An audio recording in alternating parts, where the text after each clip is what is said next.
His conference lanyard was still in the desk drawer. I found it while looking for a pen, the red badge holder from last year's orthopedic symposium in Phoenix, sitting exactly where he'd dropped it 8 months ago. My husband had mentioned needing it for the Denver trip. I turned it over in my hand, set it back in the drawer, and went to pour myself a second cup of coffee. I told myself it meant nothing. He probably had another one in his bag. Conference lanyards were not evidence of anything. They were just plastic clips and a string. But I stood at the kitchen window for a long time, watching the yard, not really seeing it. He'd left that morning before Quinn and Max were up. I heard the garage door at 6:14 a.m. I know because I looked at my phone in the dark. His rolling carry-on, the good one in charcoal gray, had been packed the night before with the efficiency of someone who'd done this many times, which he had. 4 conferences in the last 18 months. Denver was the 5th. The American Academy of Orthopedic Surgeons regional meeting, he'd said, showing me the email confirmation on his screen the week before. 3 days. He'd be back Thursday. Our daughter Quinn was 10, and she had her father's stillness, that quality of noticing things without reacting to them immediately. She came into the kitchen at 7:30, school bag already on her shoulders, and poured herself a glass of orange juice without asking where her father was. She already knew. He'd stopped saying goodbye to the kids before work trips. He said it woke them up unnecessarily. He forgot to sign my field trip permission slip, she said, setting the glass down. I'll sign it. She looked at me in the calm, assessing way she had. He forgot the last one too.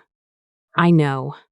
She didn't say anything else. She went to the table and started eating her cereal, and I watched her profile, that serious, quiet face, and felt the familiar ache of wanting to explain something to her that I didn't yet have words for. Max was 7, and he was the opposite of quiet. He thundered into the kitchen, demanding to know if it was a hot lunch day at school and whether anyone had seen his favorite sneakers, the ones with the Velcro tabs, because he still hadn't fully committed to learning to tie laces. I told him it was hot lunch day, and that his sneakers were by the back door where they always were, and he thundered back out to get them. In the chaos of getting 2 kids out the door and into the car, I stopped thinking about the lanyard. I didn't think about it again until my mother-in-law called at 2:30 that afternoon. She had a particular way of calling. Always we instead of I, always as if the call had been scheduled in a boardroom and she was presenting the minutes. My husband's father would be in the background somewhere, a low murmur of agreement. She'd been this way for the entire 9 years I'd been married to their son. Cordial, never warm. We're actually heading out tomorrow for a few days, she said after the minimum required pleasantries. Philip's been talking about the mountains for weeks. Royce and Darcy are coming too. A little family getaway before summer gets hectic. That sounds nice, I said. My voice was automatic. I was at my desk reviewing a UX design brief on my second monitor, half my attention still there. We'll be a bit off-grid, you know how mountain cabins are. Cell reception is always spotty. Don't worry if we're slow to respond. I told her to enjoy herself. I hung up and stared at the wall. My husband in Denver. His parents and both siblings suddenly leaving town the next morning for a spontaneous mountain getaway, going off-grid. The timing was a coincidence, obviously. People took trips. Families made plans. I was not the kind of person who looked for conspiracies in logistics. I was a 32-year-old woman who managed product design teams and knew how to organize information into coherent systems. I was calm by nature. But I opened the tab for our joint credit card. I scrolled through 2 weeks of charges. Gas, groceries, a charge from our usual dry cleaner. Dinner with colleagues at a restaurant downtown. I remembered that one, he'd said it ran late. And then, 4 days ago, a charge for $340. Little Sprout Baby Boutique, Santa Fe, NM. I read it twice. I typed it into a search bar. A cheerful website came up, a specialty baby gear store on Guadalupe Street in Santa Fe, featuring curated nursery items and prenatal gift sets. I sat very still. Santa Fe was not Denver. Santa Fe was 6 hours south by car, or a 1-hour flight to Albuquerque and a 45-minute drive. It was not where my husband was supposed to be. and it had nothing to do with orthopedic surgery. I opened a new tab and typed, Prenatal Care Santa Fe in private. The third result was a place called Sunrise Family Center, described as a boutique maternal wellness facility offering private prenatal suites, birth support, and postpartum recovery services for families seeking personalized care. The photos showed clean adobe architecture, interior rooms with warm lighting, women in silk robes with ocean-smooth expressions. I looked at those photos for a long time. Then I closed my laptop and went to pick up the kids from school. And I did not cry in the car, because Quinn would see it in my face the moment she got in. Carver ran a one-man investigative firm out of a leased office suite in South Austin. He was in his late 40s, former deputy sheriff, with the kind of unhurried steadiness that comes from years of waiting out situations that other people panicked through. He wore a plain flannel shirt and had no art on his walls. When I sat across from him and laid out the facts, the credit card charge, the timing, my mother-in-law's call, he listened without interrupting, then asked 3 precise questions. He didn't react when I mentioned the baby boutique. He had heard this before. Retainer is $4,500, he said. I'll report what I find, not what you want to hear. Good, I said. I slid the envelope across his desk, find out where he actually went, and find out where his family went. He called me 4 days later, on a Tuesday morning, while I was sitting in my car in the parking lot of a Trader Joe's, because it was the only place I could guarantee the kids wouldn't walk in on me. He drove a rental car to Santa Fe, Carver said. Enterprise, paid with a card not on your joint account. His own, different bank. He checked into a vacation rental on Garcia Street. The property is leased in the name of a woman I've identified. She's 29. She works remotely. She moved to Santa Fe approximately 2 years ago. 2 years. The family, I said. No mountain cabin, no Colorado. I ran toll records. Your father-in-law's truck crossed into New Mexico on Friday. His son and daughter flew into Albuquerque on Saturday morning. Economy class, their own names. I have copies of the booking records. He paused. They spent the weekend at the Garcia Street house. I have photos, and I have a video clip if you want it. Shot through a window Friday evening. Send it, I said. The clip was 42 seconds long. The rental was small but nicely furnished. White walls, terracotta pots, a woven rug. A young woman in a floral dress, visibly very pregnant, was sitting in an armchair. My husband was across from her, leaning forward with his elbows on his knees, speaking. He was smiling. The kind of smile I had not seen on his face in at least 2 years. The real one. The one with the corners of his eyes. The one I had once trusted completely.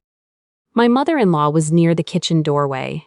She held something, a framed print or a photograph, and passed it to my husband's sister, who laughed and held it up. Then my mother-in-law said something, turning toward the pregnant woman, and even through the distance and the glass I could read the general shape of it. Something approving. Something warm. Carver had noted it in his report with a timestamp and the words audio enhancement transcript. He has his jaw, doesn't he? He really does. This is what I always wanted for him. Not like those 2 quiet ones. Those 2 quiet ones. I read that sentence 4 times. Then I set my phone face down on the passenger seat and looked out through the windshield at the parking lot, at the ordinary people with their ordinary grocery carts, and I breathed. Quinn and Max. My daughter who noticed everything and said little. My son who talked about robots and Velcro sneakers and hot lunch days. Those 2 quiet ones, not like this unborn child, not what my mother-in-law had always wanted for her son. I had called these people family for 9 years. I had brought food when my father-in-law had his knee surgery. I had driven Darcy to the airport twice when her car was in the shop. I had put Royce's name on our Christmas card every year without being asked. Those 2 quiet ones. I picked up my phone and called my attorney. Her name was Daisy. I had found her 3 years earlier when a friend needed a divorce attorney, and I'd done the research because I was better at research than my friend was. I had filed Daisy's number away under a contact labeled legal resource. I had not let myself examine why I kept it. She answered on the second ring. I need to move, I said. I have everything. A pause, brief and professional. Tell me all of it. I told her. 40 minutes in my car in that parking lot. The conference that wasn't, the baby boutique charge, the PI, and the Shell LLC transfers I'd found the night before. 18 months of small, regular withdrawals from our joint savings to an entity called SW Property Partners, registered in Wyoming with a legal services firm as its agent. $47,000. Moved in increments small enough not to trigger bank alerts. $800 here, $2,200 there. Methodical, patient, invisible if you weren't looking. He's been funding her life for 2 years, I said. You have documentation. Carver has the video. I have screenshots of every transfer and the credit card records. Don't touch the joint accounts again. They're evidence now. Her voice was even, not cold, the tone of someone who'd built her practice on exactly this kind of situation. I'm filing an emergency motion tomorrow to freeze all marital assets. Given the documented financial fraud, the judge will grant the temporary order before noon. Forensic accounting starts this week. We follow the money from SW Property Partners straight to her rent, her prenatal care, that baby boutique. The kids, I said. Sole legal and physical custody. His conduct and his family's documented involvement constitute an environment demonstrably harmful to the children. I'll argue it on those grounds, and I will win. I believed her. That evening I made nachos, the sheet pan kind where Max gets to distribute the cheese himself and treats it like an engineering problem. We ate at the kitchen island. Max narrated a story about a teammate's robot that kept veering left no matter the calibration adjustment. Quinn listened and added the details he'd missed. They were my children, achingly good company. After Max went to brush his teeth, Quinn stayed at the island, turning a chip between her fingers without eating it. Is Dad coming back Thursday? She asked. No, I said. I need to talk to you both about some things. Things are going to change. She set the chip down. I know. What do you know? She was quiet for a moment. Quinn was always quiet before she said the real thing. He has someone else, doesn't he? She didn't look up. I heard him on the phone in his car once, about 8 months ago. I was walking out the back and he didn't see me. He was laughing. He doesn't laugh like that with us. 8 months ago. She had known and carried it and said nothing because she was 10 and didn't have the language for it and trusted that I would eventually see it too. I brought Max back from brushing his teeth and sat them both down and gave them the version of the truth that was true without being everything. Their father had another family. Things were going to move fast. I needed them to trust me and to help me pack what mattered most. Max processed this the way he processed most information, quietly, building a new model in his head to fit the updated data. Then, is that why Grandma Lorraine never asks about my robotics team anymore? She used to. But this year she keeps asking if I have a brother. A pause. I thought it was a weird question. It wasn't a weird question. It was a test of how much we knew, of how little attention they thought we paid. I held both my children for a long time, and I did not cry because they needed me not to. The next 72 hours moved with the clarity that arrives when you stop negotiating with uncertainty and simply act. Adiz filed the emergency motion. The judge granted a freeze on all marital assets within 24 hours. The financial trail was too clean, too documented, too deliberately concealed to require extended argument. The forensic accountant retained by Adiz's firm had a full picture of SW Property Partners within 48 hours. Rent for the Garcia Street house going back 22 months. Prenatal care at Sunrise Family Center. Charges at Little Sprout Baby Boutique. A car lease, grocery delivery subscriptions. My husband had been running a parallel household. Fully funded for nearly 2 years. I called a realtor I knew from a former client project. Our house in Travis Heights had been on every real estate algorithm's watch list for months. The neighborhood was that kind of hot. She had it listed in 48 hours. A cash offer came in on day 3. A couple relocating from the Bay Area, waiving inspection, wanting to close in 10 days. I said yes before she finished the sentence. I enrolled Quinn and Max in a school near my sister's place outside Nashville, where I could work remotely, and where no one knew our last name or our situation, Quinn had researched the school's studio art program before I'd finished explaining. Max wanted to know if they had a robotics club. They did. We packed in the focused quiet of people who have already decided. Quinn took her sketchbooks, her good pencils, the small Matisse print she'd saved up for with birthday money, and the clay portrait of Max that lived on her windowsill. She left the pink jewelry box my mother-in-law had given her 3 Christmases ago, sitting exactly where it was, untouched. Max took his robotics kit, his laptop, his library books, and 2 competition medals. He looked at the rest of his shelf, the trophies, the certificates, the framed team photos, and shrugged in the way he had that was much too old for 7. They're just metal. The win already happened. He left them behind without a second look. I took the children's birth certificates, our passports, 3 photo albums, medical records, and the small irreplaceable things. I left the furniture. I left the art my husband and I had chosen together at gallery openings we'd attended back when we still went to things together. I left the decorative objects and the throw pillows and the curated life we'd built to look a certain way from the outside. Staging for a performance no one would be watching anymore. My husband came back to Austin on Thursday, as scheduled. He called at 11:08 a.m. I let it go to voicemail. He texted 4 times before noon, then 9 more before 3. He went to the house and found the locks changed and a real estate sign in the yard and a note taped to the door with Adaise's office number. He went to Quinn and Max's school. The registrar told him their records had been transferred at their mother's request and that they were no longer enrolled. He asked where they'd gone. They directed him to my attorney. He called his mother. I know this because 3 hours later I received a voicemail from my mother-in-law. Her first direct communication since the call about the mountain getaway. Her voice had a careful, controlled quality, like someone speaking around something sharp. She said there had been a misunderstanding. She said she hoped we could handle things with dignity.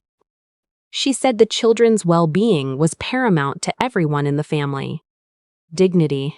From the woman who had spent a weekend in New Mexico celebrating the child who was not one of those 2 quiet ones. I did not return the call. The hearing was held 6 weeks after I filed.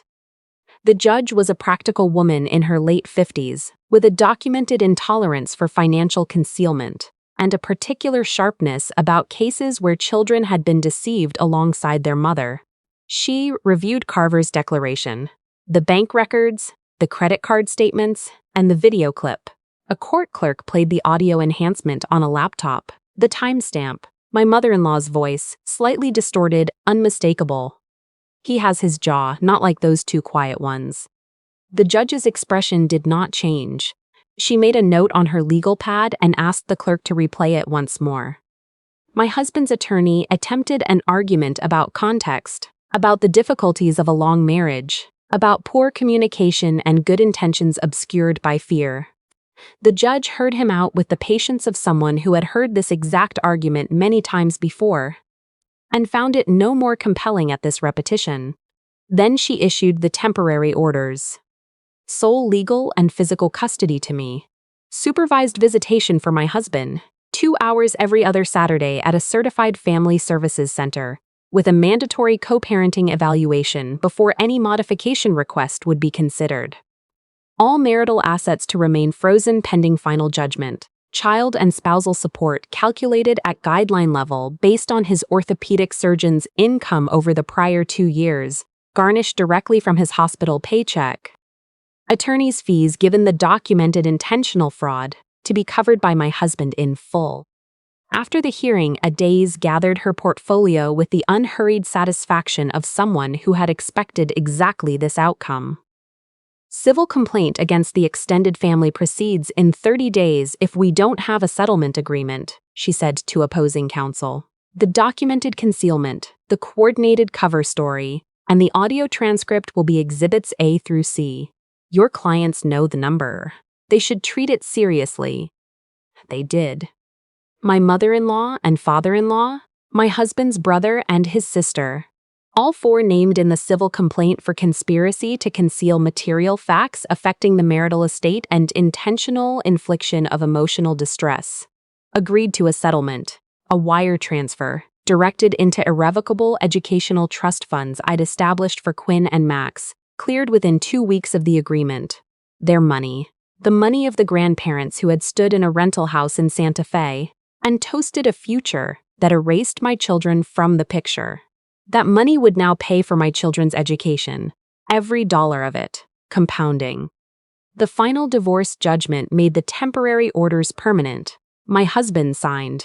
I was told his attorney described it as the only viable path to keeping his medical license and avoiding a contested public trial. I am writing this from a kitchen table outside Nashville, in a rented house with a porch and a fig tree in the backyard that my daughter has already decided she wants to paint. Quinn is in the next room on a video call with a friend from her new school, talking about a collaborative piece they're working on.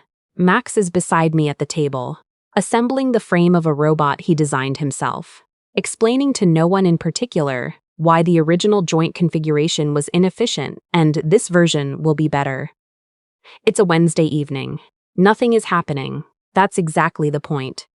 6 months ago, the silence in our Travis Heights house had a texture to it. A held breath quality, like air in a room where something cruel has just been said and everyone is pretending they didn't hear.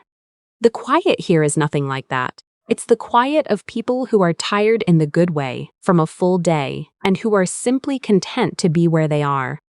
Quinn came home 2 weeks ago with a certificate from her studio art elective, 3rd place in a regional student exhibition. A landscape she'd done in oil pastel, a view from the porch of this rented house. The teacher's written note said she had an unusual ability to capture stillness without making it feel empty. I read it twice in the parking lot before going inside. Max qualified for a regional robotics invitational in the spring. He told me at dinner in the same tone he uses to report that his homework is done, matter of fact, like it was simply the next data point in a project already underway. I told him I was proud of him. He said, "I know. You tell me that a lot," and went back to eating. He is not wrong. I do tell him a lot. It still surprises me sometimes how uncomplicated that turns out to be, saying the true thing consistently. No conference to miss it for, no phone face down on the table, no calculation about whether the moment is worth the attention. My attorney texted me last month. Final judgment entered, all terms in force. My husband had filed a request to modify support, citing the burden of maintaining 2 households. The judge denied it in 3 sentences. I read the notification, set my phone in my pocket, and went back to the redesign project I was working on. There are days when I replay it. Not the betrayal exactly, but the accumulation. The things I explained away. The lanyard in the drawer, the turned-down phone, the conferences that left no stories behind them when he came home, the years of distance I had attributed to stress, to a demanding career, to the ordinary erosion of a long marriage. I was not naive. I was optimistic in the way people are when they've built a life around something, and would prefer not to dismantle it prematurely. There's a version of that which looks like trust, and a version that looks like willful blindness, and from the inside they feel identical until the day they don't. I don't live in that house anymore. Last Saturday, Quinn and I drove to a farmer's market 20 minutes from here. The kind with good bread and a woman who sells oil pastel sets from a folding table. Quinn spent her own money on a color she'd been looking for. A complicated blue-green, she said. She'd been trying to mix herself for months and never got right. On the drive home, she held the color swatch up to the window, checking it against the sky. "I'm glad we left," she said, not looking away from the light. "Me too," I said. "Not just because of Dad." She lowered the swatch, turned it in her fingers. "Because of what we got instead." I kept my eyes on the road. If I'd looked at her, I wouldn't have been able to drive. The fig tree in the yard has a low branch that Max has claimed as a thinking spot. He goes there after school sometimes and just sits, and I watch him from the kitchen window without calling him in until dinner. He's allowed to be still. He's allowed to take up space. He's allowed to be exactly as much or as little as he actually is on any given afternoon, without anyone measuring him against something else. Those 2 quiet ones, those 2. I think about that sentence and I feel no rage anymore. Only a clean, clarifying contempt, the kind that doesn't need feeding. My children are not quiet in the way she meant it. They are precise. They have been watching and building and becoming for their entire lives, largely without acknowledgement, and they have turned out extraordinary. The settlement wire cleared on a Tuesday morning. I got the notification while I was making lunches. I showed it to no one. I put my phone in my pocket, handed Max his lunch bag, told Quinn her art portfolio looked good by the door, and drove them both to school. On the way back, I stopped at the farmer's market. It was open on weekdays too, and bought a fig from the tree vendor, ripe enough to eat standing in the parking lot in the early morning sun. Sweet, simple, entirely my own. Not victory, not revenge. Something quieter and more permanent. Arriving somewhere that was actually mine, built from what survived the wreckage, and finding that it was enough, more than enough. It was exactly right.